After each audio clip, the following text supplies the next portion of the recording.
We declared probably in the first year of the pandemic in 2020 that we would be a hybrid organisation. We weren't fully sure what that was going to mean. Again, this was all new for us. I guess this shift into the whole person and how do we support the whole person, recognising that people don't leave their job when they go home. They've got other things on in their life. Can we get a better outcome for the individual? Can we get a better outcome for our customers, for the business through flexible working?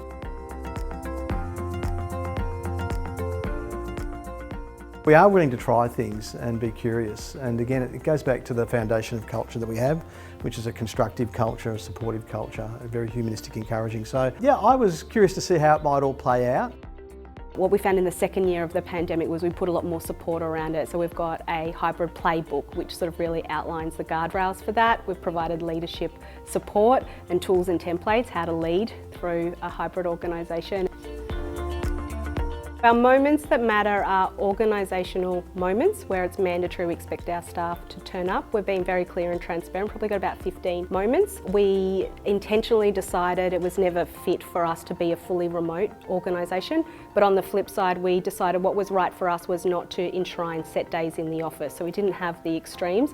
What we had in the middle is these organisational moments that matter. So example, we have leadership labs 4 times a year. Expectation is our leaders organise their working life so they can attend these events. It's not optional, it's mandatory. Team meetings, twice yearly check-ins, those types of things, that sort of sets the ground rules. And then what we do is we encourage leaders to have adult-to-adult conversations. Flexibility is always going to look different for different groups. So we're sort of looking at flexibility being around where people might be working, the hours that they might be working, the mixture of when they're coming into the office and when they're doing solo work at home. We've been very conscious of, yes, majority of our work staff and knowledge workers have been historically operating in an office, but our front-facing staff, so whether they are out in our treatment plants, out at sites, at the coalface, our customer call centre, again, we're just trying to work through how can they actually make this work for them. So it might be more flexibility in choosing their shifts, or it might be some work might be able to be done at home, don't necessarily need to be done while they're in our treatment plants or our fields, virtual inspections, sort of those types of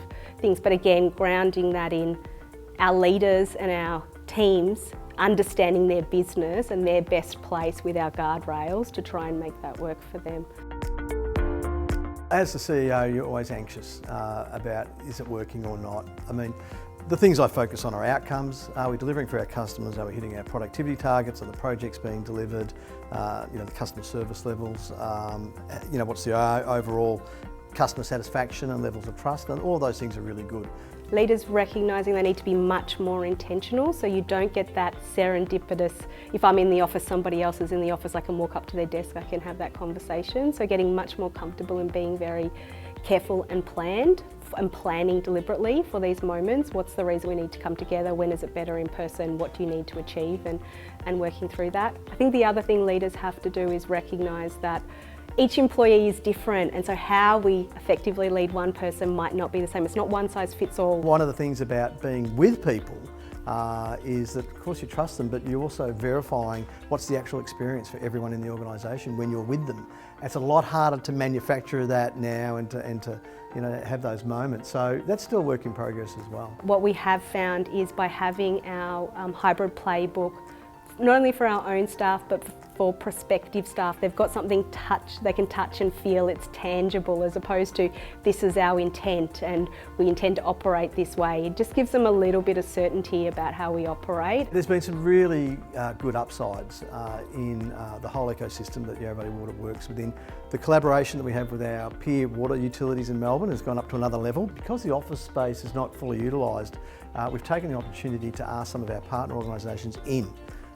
So we outsource most of our civil maintenance, so a lot of the blue collar work, repairing water mains and sewer blockages and all of that sort of stuff is with one single contractor. We've actually got their control room and their office staff moving into our building, so the collaboration can go up